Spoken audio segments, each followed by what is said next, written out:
Hey, Chamber members, it's Alan Waters, your marketing and communications coordinator with your Words of Wisdom podcast. And this week I am joined by Zac with Green Home Solutions.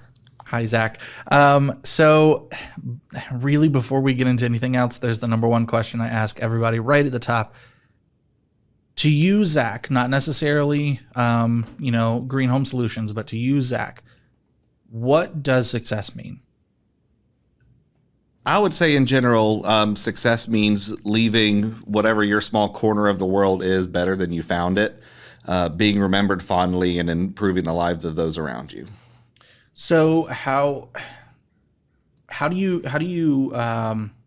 quantitate that or qualify that? Like what are goalposts that you're able to set through that means of success? If you see someone from your past, do they smile at you or do they duck down the next aisle in the grocery store to avoid talking to you? Also family is really big to me. So am I really enriching the lives of my children, or,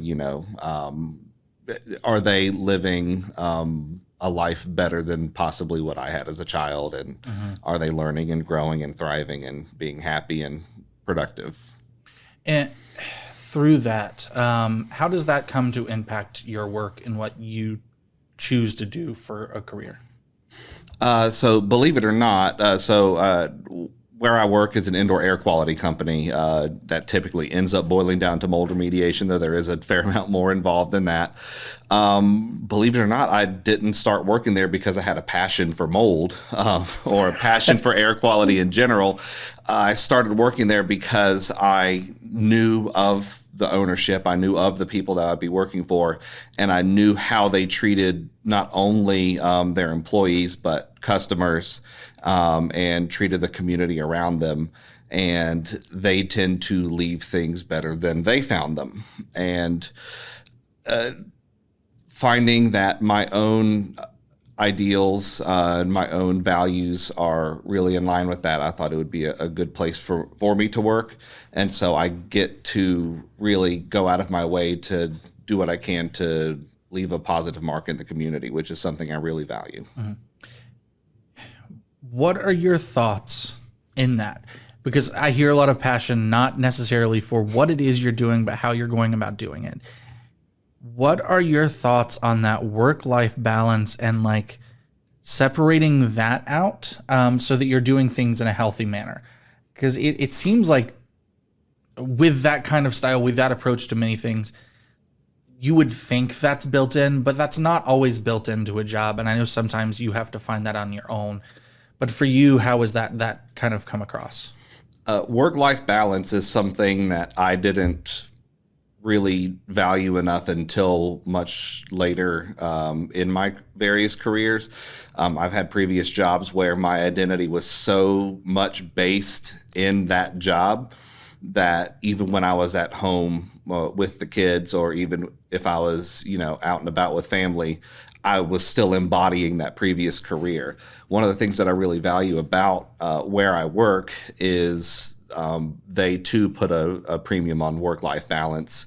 And, say I have an evening event with the chamber, which is always a delight, business after hours, or, the end of year chamber meeting and awards and all that kind of stuff. That is time that I'm able to reclaim and put onto a different day that might be beneficial for me to be home in the afternoon with my kids or something like that. So I don't really find in my current position with my current company that it is a struggle to maintain work-life balance, because it's something that's actually insisted upon from the top of the company on down. I love that. And, that is, I think, something that has changed post-COVID, in that we're all working for companies that I think that are taking better care of us now than they ever have, because that was a big shift for me personally, but I feel like for a lot of organizations. Is this something that has come on post-COVID?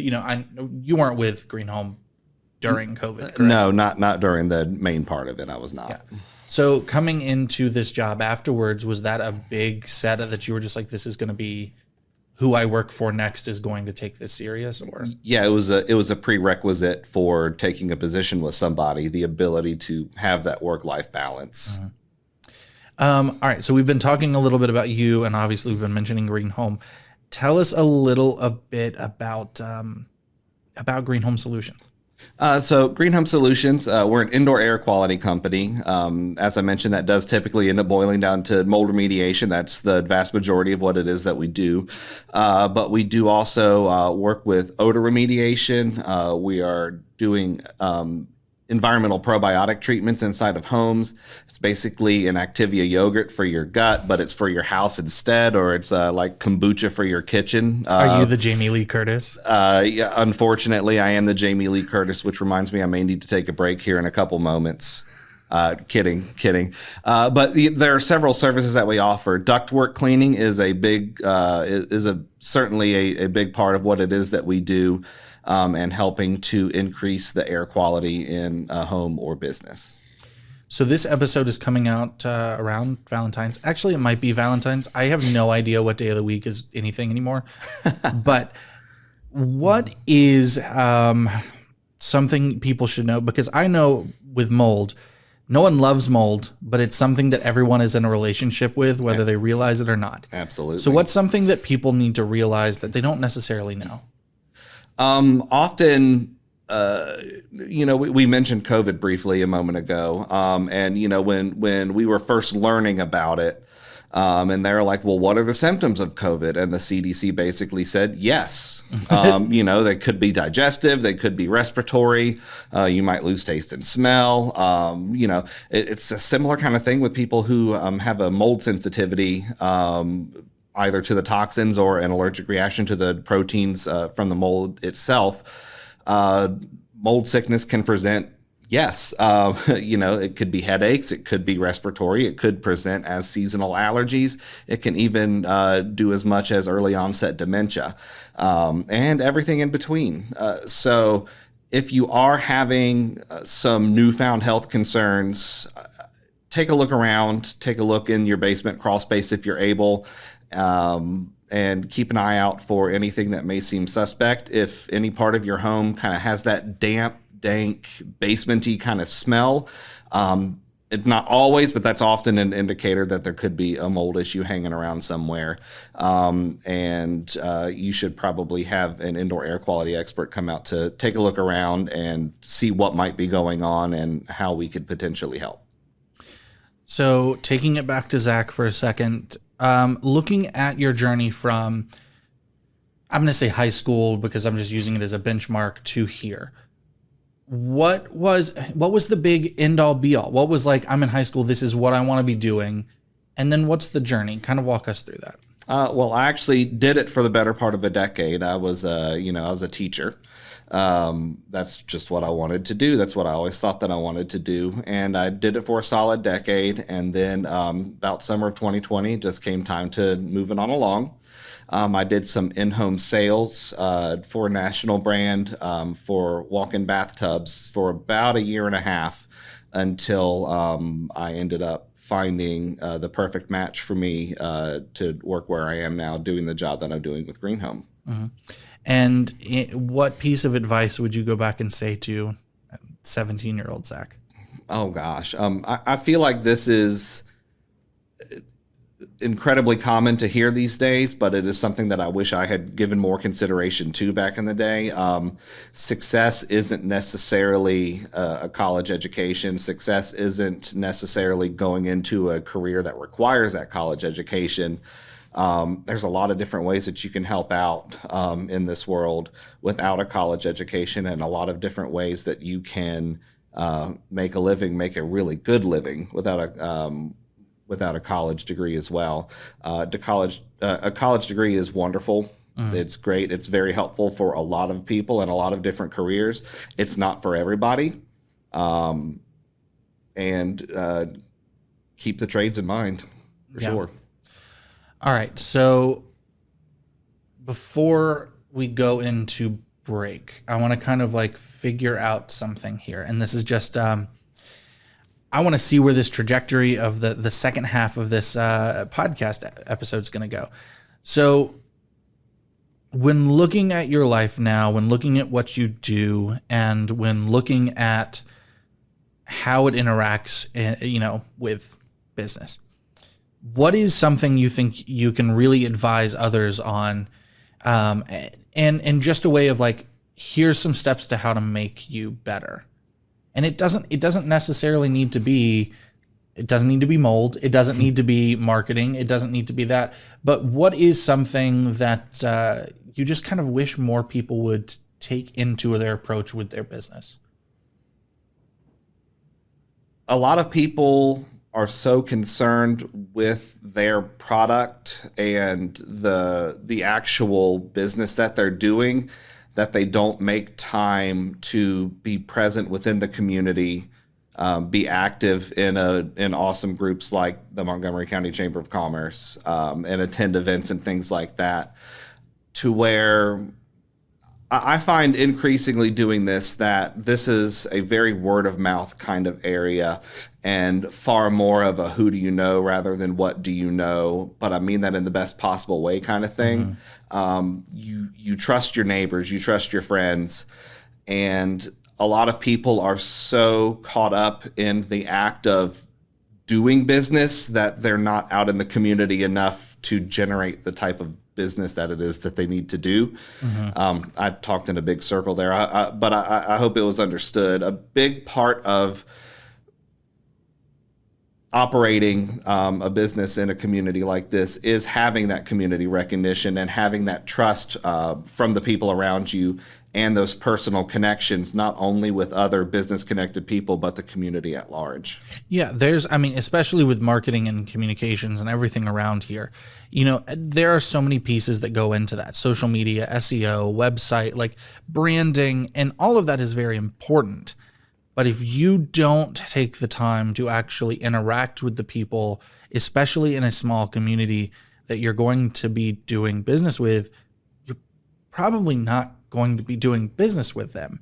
I feel like I say it all the time. It's people do business with people. But also it was brought up earlier this year during one of the chamber ambassador meetings. You have to first get to know someone. Once you know them, you then have to get to trust them. Once you trust them, then you have to get to like them. And if you don't do all three, you're not going to do business with that person. Absolutely. So I think that is a big part of how we need to go through things, and a big part of how marketing has to work in this area. Not just marketing, business as a whole has to work in this area, and beyond for the greater good of the world, I guess. Just that small thing. But all right, so when we get back from this break, I'm going to break that down. And I also want to, because you've got another episode later this year, I want to break into your goals and things that we can talk about the next time around and keep each other accountable. Absolutely. Looking forward to it. Green Home Solutions is an indoor air quality company that uses natural enzyme-based products to remediate mold and odors and to improve the quality of the air inside homes and businesses. Certified indoor air quality experts can inspect for mold and odors free of charge. Unlike traditional remediation companies, their services generally last a single day and involve little to no demolition. Inspections and advice are always free. At Green Home Solutions, they make air better. Call today to find out how at 540-759-3348 or go to greenhomesolutions.com. Back to the episode. All right, we are back. So, okay, breaking this down into goals, and especially taking in that consideration of like interacting with people. For you personally, for you at Green Home, what are some goals that you have? And let's see, I think the next time we talk to you is going to be in October. So let's say Q1 and Q2. What are some goals that you want to see to fruition and things that if people see you out and about, they can help keep you accountable with? Well, currently a big project of mine that we're working on at Green Home, my little pet project, is I'm taking on over a lot of our social media. So there's a fair amount of our posts that are generated at the corporate level, and they're absolutely fantastic and informative. But we found that we weren't getting necessarily the level of engagement that we might want to have. Again, the more known of a commodity you are within the community, the more name recognition you have, the more people will trust you, so on and so forth, as we already discussed. So one of my big goals has been to grow that social media presence, and I've started making some some content that's a little bit different, a little bit less by the book necessarily, and hopefully a little bit more entertaining while still being informative. I have a couple series. One is Fun Fact Fridays with Fun Gus. Fun Gus is our unofficial mascot there at the for our Roanoke franchise. He is a delightful mannequin that hangs out in my office with me. But I took lots of lovely pictures of him in fun poses, and he is featured in a lot of those social media posts. I have heard, I don't see it, but maybe that's just me, that Gus has really great eyelashes. I don't know. Is it eyebrows? What is it? Because I've seen that a couple of times where people have commented. It is the eyelashes, and yes, Gus's eyelashes are consistently on point. Okay. So we're checking in with your social media posts, seeing how that's going in the time we interact with you. Absolutely. Just driving engagement in general with the page as a whole. We're doing several giveaways. We actually just missed one. We did an awesome weekend package for a giveaway at Big Lick Comic-Con, as well as $100 to Six and Sky, which is a really cool rooftop restaurant that's about to open up in Roanoke here in the next month or so. So very exciting opportunity. That's the type of giveaway that we like to do. We like to feature local businesses. We've partnered with Brady's Distillery up in Roanoke as well to do that type of giveaway. Just, again, the more that we can share the love locally. But overall, yes, it's that social media presence and driving engagement as much as we can so that people are seeing us out in the wild, so to speak, and there is more of a name recognition should they need our services. Engagement to me, so engagement was actually my word for this year, looking at what I wanted to drive more, and I feel like I have to. It's in one of our 3 words: connect, engage, prosper. So when you're talking about going out, doing these things for the community, how can you make sure that your engagement is actually going well? You have any tips, tricks, those kind of things for when you're in one of our many, many networking things? We'll see you business after hours, ribbon cuttings. Absolutely. What is something someone can do to make sure that they're not wasting their time? They're actually utilizing that networking to the best of their ability. Be memorable for the right reasons. Be somebody who people remember their conversations with, whether it was talking about work or just talking about family in general. It is also important, I feel like, when you're out at those events, have your branding on you somewhere so that they can make that connection with the conversation with you versus seeing your logo, whether it's online or whatever other things. Just be an easy person to chat with and get along with. And as a card-carrying introvert, this is something that I really struggle with. Don't just find your social safety blanket. Don't just find your friend that you see all the time. You're mine, by the way. What's up? That's me. Do your best to branch out and talk with other people, because the people that you see all the time, they're a delight, but you know them, Right. And networking is about expanding that network. So don't just stick to your same little safety net. Expand out, talk to some other people, and don't keep your focus so much on who you feel can directly benefit you. For starters, that makes your interaction seem less genuine and therefore maybe a little bit selfishly motivated as opposed to genuinely trying to get to know somebody.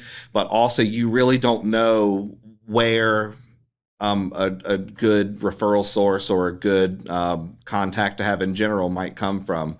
I met somebody at an event up in Roanoke, and they worked for Enterprise Rent-A-Car, and I talked to them about possibly deodorizing the occasional rental car that gets turned in, and had a lot of illicit activities perhaps happening in that rental car, and we wanted to get those odors out. And as it turns out, he's well connected with several property management companies around the entire Commonwealth, and we've ended up being able to do a lot of business partnered with him. So, don't be so focused on who you feel can directly benefit you, because that presents as disingenuous and also isn't necessarily the most effective use of your time. Yeah. I mean, you're involved with case, so you have it on that side as well, but that's something we tell a lot of people in these case groups, as well as networking in general. go into a situation saying, what can I do for you? Not what can you do for me? Because if everyone had that mindset, it's going to end up coming back around.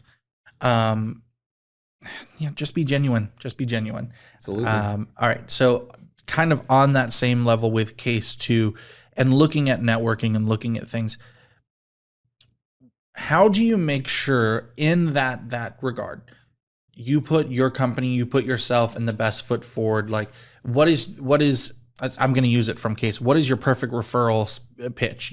What is your elevator pitch? What is that 60 seconds? How do you think you utilize that in the best way to actually, I guess, because when you're interacting, like you said, you never know who's going to know who and what thing. How do you make sure you're memorable?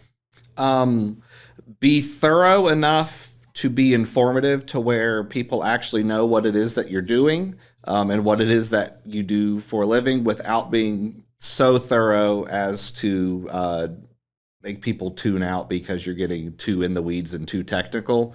The more genuine you can be in your presentation, and the less you can sound like you're reciting a script to somebody that you've met at a business after hours or something like that, the more it feels like a conversation and less like an elevator pitch, so to speak. And people are going to be more open, I find, to a genuine conversation that involves what it is that you do, as opposed to a straight up sales pitch while you're hanging out in the museum, trying to enjoy hors d'oeuvres. Yeah, I always appreciate it when it feels more, I'm not selling to you. I am asking you to be my cheerleader. Here's the information that you could use if you go out there. Mostly because I hate walking into a conversation and suddenly it's like, oh, I thought we were just talking. I didn't realize I was a target. So when looking at breaking that down even further, your perfect referral moment, your I got to find a right word for this, but we'll keep dancing around it. When you're going into that, how much of it should be personal? How much should be straight to business? And how do you find that healthy mix when you're actually out and about? It's easy for me because what I do professionally blends in so well with who I am personally. We are in the business of helping people, of helping families, of finding a way to improve the air quality in people's homes, and it's so rooted in wanting to be helpful for people, and that's that's how I view myself, as somebody who's generally looking around for ways to help both people in my circle and elsewhere in the community. So it's a decently easy blend for me to make. I find the more genuine you can be as yourself while embodying what it is that you do for a living, the better off you're going to be. If you spend the whole time being personable but not ever getting to what it is that you do, they'll be like, I really like that guy. What did he do again? Well, I really liked her. What did she do again? But if you spend the whole time in sales mode, they're gonna remember you, but not necessarily fondly. So you're right. That is a difficult balance to reach. And the more you can find that balance naturally within yourself, as opposed to making it kind of a manufactured effort, the more success you'll have in that regard. So tell us about Zac in off time. What does Zac like to do when not at Green Home Solutions? Well, as I mentioned, I'm really big on family. I really love hanging out with my kids. They're a blast. I have an 8-year-old girl, 5-year-old boy, and a soon-to-be 1-year-old baby girl as well.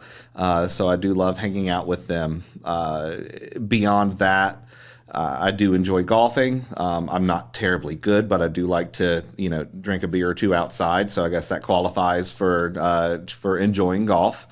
Beyond that, I play a lot of video games, mostly Nintendo Switch type things, Mario Maker, Mario Kart, Mario Wonder, various Zelda titles, things along those lines.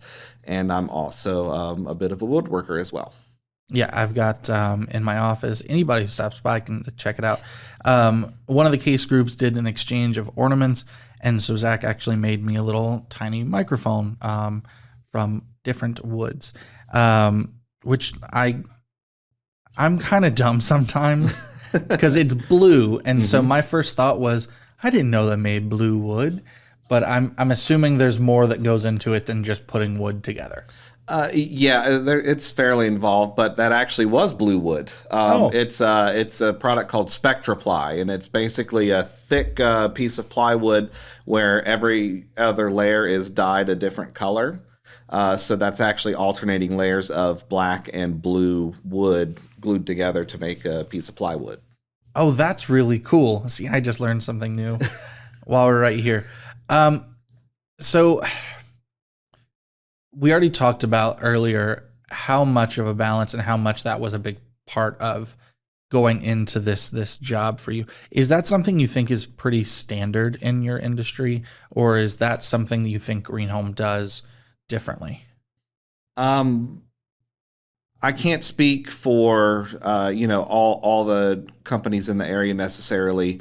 What I can say is that the Green Home Roanoke franchise is above and beyond in terms of the care they place into their employees, the care we place into our customers, and the things that we choose to involve ourselves with around the community as well. For any members listening, and it doesn't necessarily have to be specifically for your industry, but what are things you think can prepare them when looking for their next job, their next position with a company? What are the steps you took when making sure and setting your boundaries and the things of list of requirements? What's some advice you can give there? Be as upfront as you can with what your desires are through the entire process, and make sure your expectations are clear. A lot of times we find ourselves so anxious to move into a new position that we don't advocate for ourselves enough on the front end, or we're not clear enough about what it is that we're wanting on the front end of things. And then it becomes more of a disagreement or more of something that we're consistently fighting for within that position, where if we had been clear on the front end, we would either determine that the position wasn't appropriate to start with, or it would be something that's understood moving into it, so it doesn't become something that's argued over. It's something that's kind of baked into the bread of the position you were hired to do. Mm-hmm. All right. And then now getting actually specifically into industry. And I think because your position is more marketing and communications than necessarily the other things going into the mold remediation world. But can you speak to that? And can you also speak to the world of mold in terms of if someone is considering a career here, what do they need to pursue? What do they need to think about? And what training may they need to have? Well, we are fortunate at Green Home that our process is a lot different than what others are doing. People can argue better or worse. At the very least, it's a different way of doing things. Mm-hmm. So a lot of our training is handled in-house through people who have been doing it for years and years, as well as through various online things. ACAC is the certification that we hold, and that is an indoor air quality certification. It's not for mold. It's not strictly like a janitorial standard or a construction standard. It goes a little bit deeper in terms of what it is that's required to do. But the good thing is all of those resources are provided through employment with the company. Mm-hmm. So if you do find that air quality is your passion, whether it's doing the actual work of the remediations or being an inspector and going through and taking a look at things and, being the person on the front end of things to take a look around, see what could be going on with a home, and make recommendations to make the home have a much better air quality. Regardless of what part of the journey you want to be on, the training will be provided for you in-house. Cool. On the marketing side, how do you manage to center what you're doing with marketing, knowing that for the most part, if someone uses your services, you don't necessarily want them to use your services a second time. How does that go? So my marketing efforts are largely, most of what I end up doing is kind of boots on the ground type work. I'm visiting apartment complexes, real estate offices, insurance offices, things along those lines throughout the day to just let them know who we are, what we do, and how we can be a benefit. You're right. We do have kind of a strange business model where we don't want repeat customers. We want to be in a home once, get it all sorted, get it fixed, get the air quality right, and not have to go back into that home. I will say that we do offer a 1-year guarantee on our work. The same mold issue will not return in a home or business for a calendar year, or we'll come back out and retreat the issue for free, because if the same issue comes back, then it's something that we missed. So it's incumbent upon us to come out and make it right. But because we don't want to be in the same home twice, because we don't want repeat customers, it's important to have those strong referral partners. I like to refer to myself as the smiling face of mold, so to speak. And so I just go out and visit within the community and find people who could be in repeat need of our services, either to send to their own customers, or something like a property management company that could have several issues in-house. So a lot of yours is more business to business, not necessarily business to consumer. Yeah, most of my efforts, aside from setting up at home shows or the social media type work that I do, most of my position itself is geared towards business to business. I create a lot of the literature that I distribute in these different offices, as well as, I'll do things called lunch and learns, which is basically I'll go to a real estate office and the agents will come in and I'll supply a breakfast, lunch, whatever, and just speak about who we are, what we do, and what makes us a beneficial person to call should our services ever be in need. All right. Before we wrap up and I ask all the things, what is something here for our romantic Valentine's Day episode? What should couples be on the lookout for? How can they self-identify to a degree? Oh, this is something I need to call Zac with Green Home Solutions about. Well, if you are on a romantic getaway and you're in one of those places that has a very large hot tub, it may be heart-shaped, it may not be. As you walk in, take a note of what the smell is. Does it smell kind of damp or musty or basementy? There's a chance that there's either some sort of leak happening somewhere, or there's just not adequate ventilation to account for all the extra steam from the hot tub. And so, if that's an Airbnb or a rental property or whatever, just give them our information and let them know that we'll come out, take a look free of charge, and get it right for the next set of lovebirds that can come through. Beyond that, if you're just having a lovely evening at home, just take note of the surroundings around you and take note of any off odors that might happen. Let's say, somebody who doesn't typically do the cooking decides they want to prepare a nice romantic meal for the other, and they end up just burning everything, and a horrible burned food odor invades the home.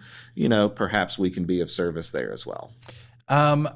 Is there a reason people shouldn't just go to Lowe's and buy bleach and put bleach on the mold and get rid of it? So bleach is not actually going to solve a mold issue if you have it. Let's say you have a piece of drywall that has some moldy spotting on it, and you spray some bleach on it and wipe it off. Well, it looks lovely. You have bleached away the staining from the mold, but the bleach itself, the hypochlorite, it cannot soak in. Ionically, it cannot penetrate those porous surfaces, like cabinetry, drywall, flooring, what have you. So it stays on the surface and actually flashes off, and the water from the bleach soaks into that surface, actually feeds the mold and makes it come back worse. So if you do have a suspected mold issue, it really is best to call in an expert, an indoor air quality expert, to come out, take a look, and see what can be done about the issue that you can see. But even more importantly than that, usually what you can see is only the start. If you see mold popping up in your bathroom, chances are that's a secondary infection from elsewhere in the home, whether it's the crawl space, basement, or what have you. Scary to think about, because I know I got some mold in my bathroom. Yikes. All right. Well, if they are going to call you and find Green Home Solutions, what is the best way for them to do so? So you can either, if you just want to check us out, greenhomesolutions.com. Our websites are by area. So if you just type in greenhomesolutions.com, if you're in Blacksburg, a Blacksburg page will pop up. If you're in Roanoke, a Roanoke page will pop up. So on. So you don't have to worry about being too geospecific. If you already know that you have an issue, you could just give me a call directly. 540-759-3348, and I'd be happy to get you set up with a free inspection for us to come out, take a look, see what potentially is going on and how we can help make it better. And what about social media? Because I want to know what's going on with Fun Gus. Where am I finding you there? So it's going to be Green Home Solutions of Roanoke, Smith Mountain Lake, and the New River Valley is our Facebook page, and currently our profile picture is a beautiful kind of turquoise, light blue kind of thing, as opposed to other area Green Home pages or the national page, which will either have a white or a black background. All right. Good to know. Well, thank you, Zac, for joining us. And thank you, members, for listening. We will be back with you in 2 weeks. In the meantime, don't forget to go out, connect, engage, and prosper.